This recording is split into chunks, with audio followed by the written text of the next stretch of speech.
Hildegard Peplau's interpersonal relations theory views nursing as a therapeutic, interpersonal process.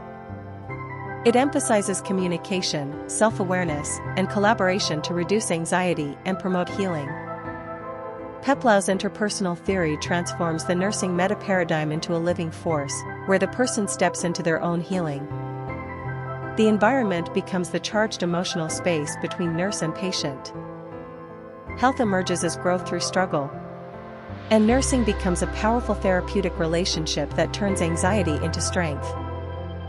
The theory also emphasizes the key roles of the nurse, which are stranger, resource person, teacher, counselor, surrogate, and leader.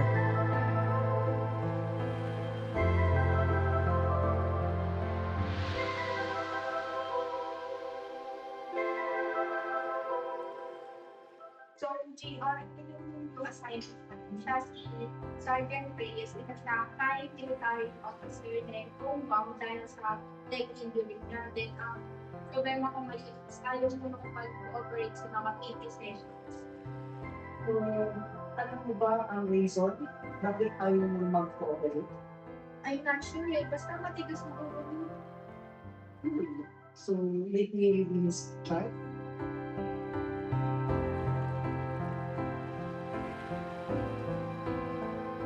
In the pre-interaction phase, the nurse gathers information, reviews the case, and prepares emotionally and professionally before meeting the patient. In this case, the nurse collaborates with a physical therapist for case management of a patient who is non-compliant with prescribed treatment.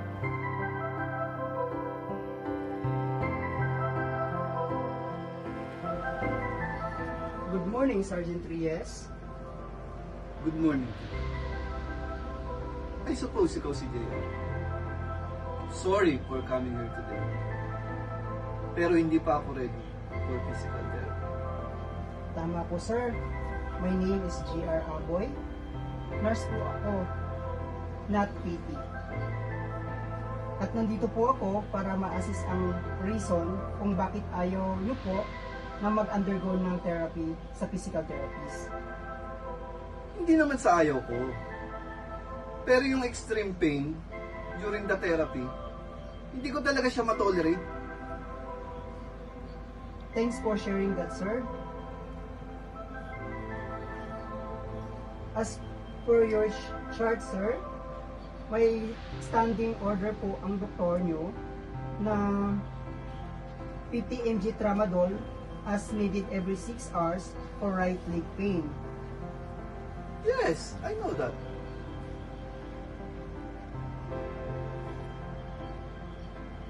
Also for proactive pain management, may order din po na the same dosage 30 to 60 minutes before physical therapy session.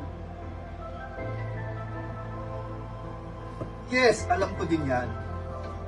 Pero ayaw kong mag-rely sa pain medication. Baka maging dependent lang ako dyan.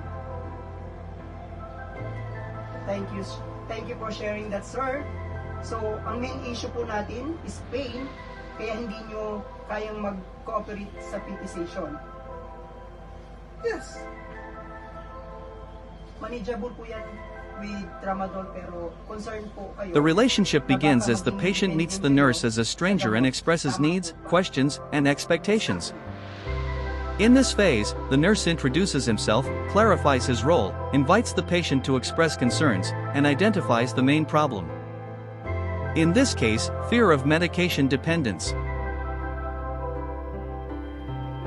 May naisip na ba kayong ibang dahilan kung bakit ayaw nyo pong mag-pain medication? Aside sa takot kayong maging dependent sa gamot? Honestly, nurse, may isa pang dahilan. Feeling ko kasi, manghihina ako pag minom ako nitong mga pain medications na to.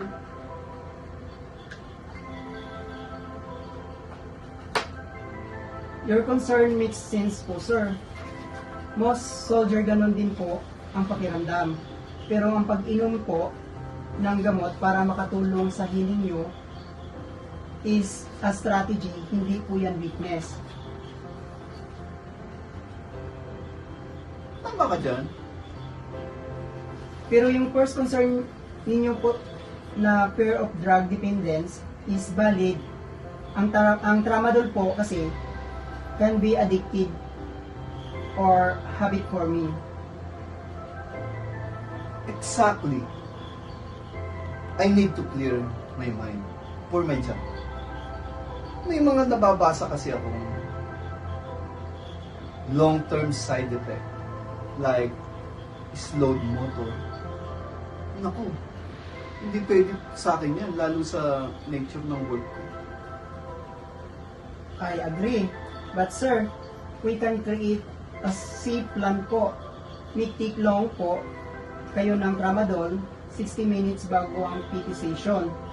Then, eventually, ipa-taper natin ang doses ng from 50 to 25 mg sa doctor until such a time na hindi nyo na kailangan ng tramadol at kaya nyo na mag-PT session with no pain.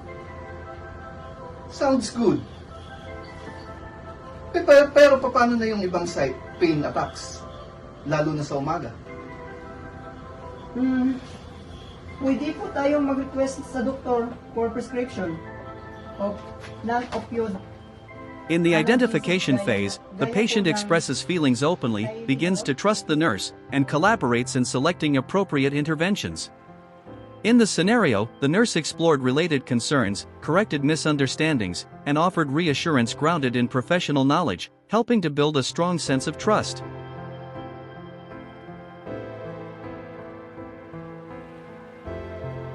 Nurse, tama ka nga. Alam mo ba, uminom ako ng pain medication this morning before the session. And the tolerate will stay until I finish the session. At may energy pa ako to wholeheartedly this morning. Thanks po, Sergeant Reyes. Ano po pakiramdam niyo overall? Mas confident, I feel relieved, and not dependent. In the exploitation phase, the patient fully engages with the available services.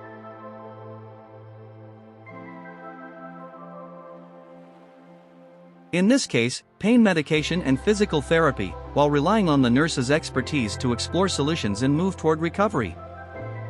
Throughout this process, the nurse supports the patient's growing autonomy, recognizes shifts in dependence, and uses therapeutic communication to address deeper concerns.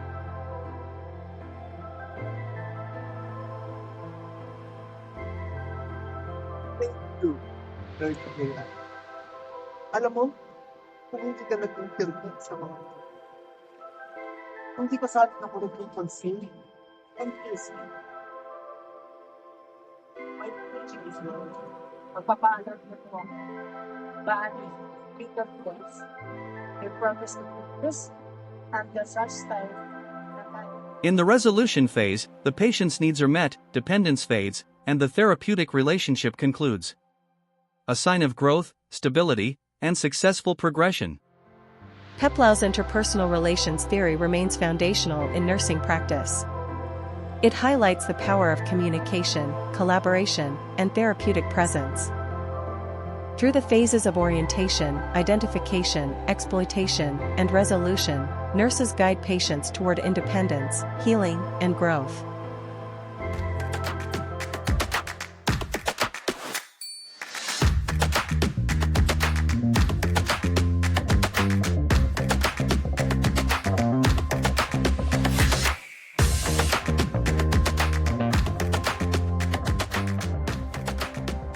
Wala pa. My